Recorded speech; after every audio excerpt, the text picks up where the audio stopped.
श्री राम दोस्तों, आज मैं आप लोग को सुनाने वाली हूँ मंगलवार व्रत की कथा। भगवान शंकर के 11वें अवतार कहे जाने वाले हनुमान जी का व्रत और पूजन करने से पूरी होती है हर मनोकामना।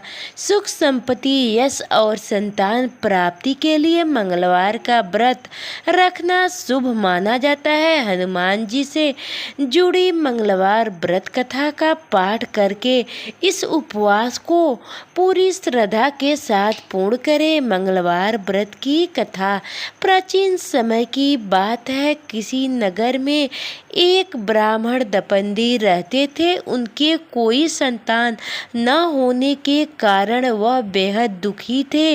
हर मंगलवार ब्राह्मण वन में हनुमान जी की पूजा के करने जाते थे।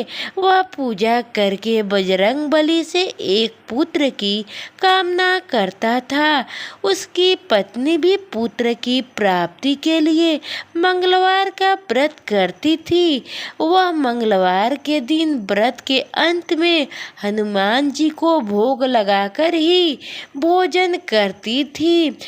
एक बार व्रत के दिन ब्राह्मणी ने भोजन नहीं बना पाया और न ही हनुमान जी को भोग लगा सकी। तब उसने प्रण किया कि वह अगले मंगलवार को हनुमान जी को भोग लगाकर ही भोजन करेंगी। वह भूखी प्यासी 6 दिन तक पड़ी रही। मंगलवार के दिन वह बेहोश हो गई। हनुमान जी उसकी श्रद्धा और भक्ति देखकर प्रसन्न हुए। उन्होंने आशीर्वाद स्वरूप ब्राह्मणी को एक पुत्र दिया और कहा कि यह तुम्हारा बहुत सेवा करेगा। बालक को पाकर ब्राह्मणी बहुत खुश हुई। उसने बालक का नाम मंगल रख दिया। कुछ समय उपरांत जब ब्राह्मण घर पर आए तो बालक को देखे, पूछे कि वह कौन है। पत्नी बोली कि मंगलवार व्रत से प्रसन्न होकर हनुमान जी ने उसे यह बालक दिया है। यह सुनकर ब्राह्मण को अपनी पत्नी की बात पर विश्वास नहीं हुआ। एक दिन मौका पाकर ब्राह्मण ने बालक को कुएं में गिरा। घर पर लौटने पर ब्राह्मणी ने पूछा कि मंगल कहाँ है।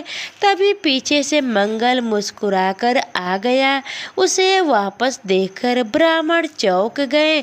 उसी रात को बजरंगबली ने ब्राह्मण को अपने सपने में दर्शन दिया और बताया कि यह पुत्र उन्होंने ही उसे दिया है। सच जानकर ब्राह्मण बहुत खुश हुआ, जिसके बाद से ब्राह्मण दंपति नियमित रूप से मंगलवार व्रत रखने लगे। मंगलवार का व्रत रखने वाले मनुष्य पर हनुमान जी की अपार कृपा होती है।